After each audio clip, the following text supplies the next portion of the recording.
नमस्कार। विद्या मंदिर में आपका स्वागत है। आज हम राम लक्ष्मण परशुराम संवाद का छठा चौपाई तथा दोहा छंद प्रारंभ करेंगे। प्रस्तुत राम लक्ष्मण परशुराम संवाद गोस्वामी तुलसीदास द्वारा रचित महाकाव्य रामचरितमानस के बाल कांड से अवतरित है। शिव धनुष भंग होने के अवसर पर मुनि परशुराम तथा लक्ष्मण के मध्य हो रहे संवाद का इस अंश में उल्लेख किया गया है। कहेऊ लखन मुनि सीलु तुम्हारा, को नहीं जान विदित संसारा। लक्ष्मण ने परशुराम जी पर व्यंग्य करते हुए कहते हैं कि मुनि, हे मुनि, भला आपके शील स्वभाव को कौन नहीं जानता।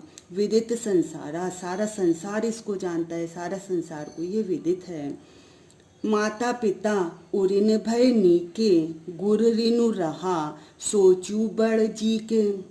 अब वो कहते हैं कि आप अपने माता पिता के ऋण से तो उऋण हो ही चुके हैं, अर्थात आपके माता पिता का ऋण तो आपने चुका ही दिया है। गुरु ऋणु रहा सोचू बड़ जी के, आपके ऊपर अब गुरु का ऋण रह गया है, जिसका आपके जी पर बहुत बड़ा बोझ है।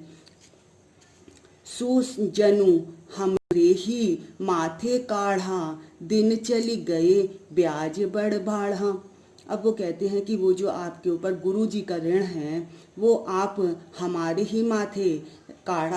माथे पर काढ़ना चाहते हैं। आप वो हमारी वध करके ही, अर्थात हमें मार कर ही आप शायद गुरु का ऋण उतारना चाहते हैं। दिन चली गए ब्याज बड़ भाड़ा, और अब तो दिन भी काफ़ी व्यतीत हो गए हैं, उस पर ब्याज भी बहुत बढ़ गया होगा। अब आनी व्यवहारिया बोली, तुरत देऊ मैं थैली खोली। अब वो कहते हैं कि आप व्यवहारिया, किसी हिसाब किताब करने वाले को बुला लीजिए। तुरत देऊ, मैं तुरंत ही दे दूंगा। थैली खोली, मैं अपनी थैली खोलकर जो भी जितनी भी धनराशि होगी वो आपको दे दूंगा। सुनि कटु बचन कुठार सुधारा, हाय हाय सब सभा पुकारा। जब लक्ष्मण के ऐसे कटु वचन सुने तो परशुराम जी बहुत क्रोधित हो गए और कुठार सुधारा, उन्होंने अपना फरसा जो था वो संभाल लिया। और जैसे ही उन्होंने वो फरसा संभाला तो हाय हाय सब सभा पुकारा, सभा में उपस्थित जितने भी लोग थे वो हाय हाय पुकारने लगे।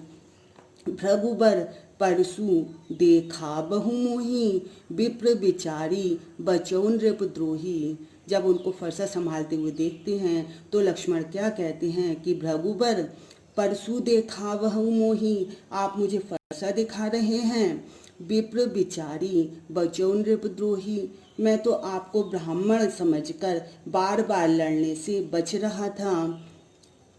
नृपद्रोही मिले ना कबहू सुभट रन गाढ़े, हे नृपद्रोही, हे राजा के शत्रु, मिले ना कबहू सुभट रन गाढ़े, द्विज देवता घर ही के बाढ़े। अब वो कहते हैं लगता है कि युद्ध भूमि में आपको सुभट रन गाढ़े, युद्ध भूमि में आपको कभी वीर योद्धा से आपका कभी पाला ही नहीं पड़ा, सुभट अच्छे योद्धा से आपका कभी पाला ही नहीं पड़ा। इसलिए हे ब्राह्मण देवता, विप्र विचारी बचौ, द्विज देवता, हे ब्राह्मण देवता, घर ही के बाड़े, इसलिए आप घर में ही अपनी वीरता के कारण फूले फूले फिर रहे हैं। आप अपने घर में ही केवल अपनी वीरता को दिखा रहे हैं। अनुचित कही सबू लोगु पुकारे, रघुपति शयन ही लखनऊ ने बारे।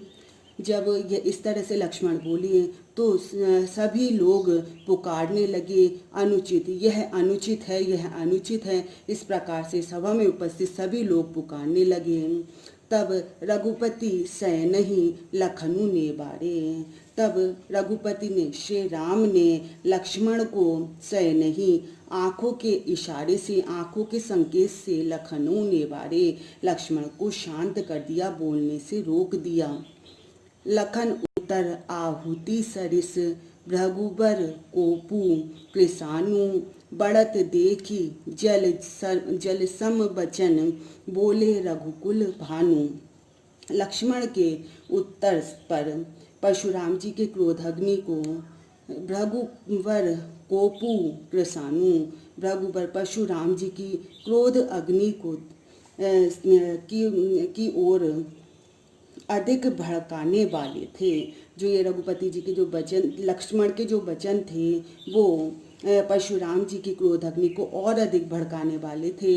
बढ़त देखी जल सम बचन, बोले रघुकुल भानु। और जब उन्होंने परशुराम जी की क्रोधाग्नि को और अधिक बढ़ते हुए देखा, तो रघुपति ने, श्री राम ने जल के समान मीठे वचन बोले। प्रश्नोत्तर। परशुराम की गर्वपूर्ण बातें सुनकर लक्ष्मण ने व्यंग्य में क्या कहा? परशुराम जी की बातें सुनकर लक्ष्मण बोले, हे मुनि, सारा संसार आपके शील स्वभाव से परिचित है। आप अपने माता पिता के ऋण से तो मुक्त हो चुके हैं, अब केवल गुरु ऋण शेष है। इस बोझ को आप मुझे मारकर उतारना चाहते हैं। परशुराम को फरसा संभालते देखकर सभा में उपस्थित लोगों ने तथा लक्ष्मण ने क्या प्रतिक्रिया की? परशुराम को फरसा संभालते देखकर सभा में उपस्थित लोग यह अनुचित है, यह अनुचित है, ऐसा पुकारने लगे। लक्ष्मण परशुराम के प्रति और अधिक क्रुद्ध और आक्रामक हो गए और उन्हें अपमानपूर्वक चुनौती देने लगे। परशुराम की क्रोधाग्नि को भड़काने वाले लक्ष्मण को किसने और किस प्रकार शांत किया? परशुराम की बातें सुनकर लक्ष्मण की क्रोधाग्नि लगातार भड़क रही थी। अब उस क्रोधाग्नि को किसने शांत किया? परशुराम की क्रोधाग्नि को भड़काने वाले लक्ष्मण को श्री राम ने आंखों के संकेत से और अधिक बोलने से रोक दिया। परशुराम के गुरु कौन थे? वे गुरु ऋण किस प्रकार उतारना चाहते थे? परशुराम के गुरु भगवान शिव थे। वे शिव धनुष तोड़ने वाले का वध करके गुरु ऋण को उतारना चाहते थे। अगर आपको ये वीडियो पसंद आई हो तो इसे प्लीज़ लाइक, शेयर और सब्सक्राइब अवश्य करें। और क्षितिज के अगले पार्ट देखने के लिए मेरी अगली वीडियो अवश्य देखें। धन्यवाद।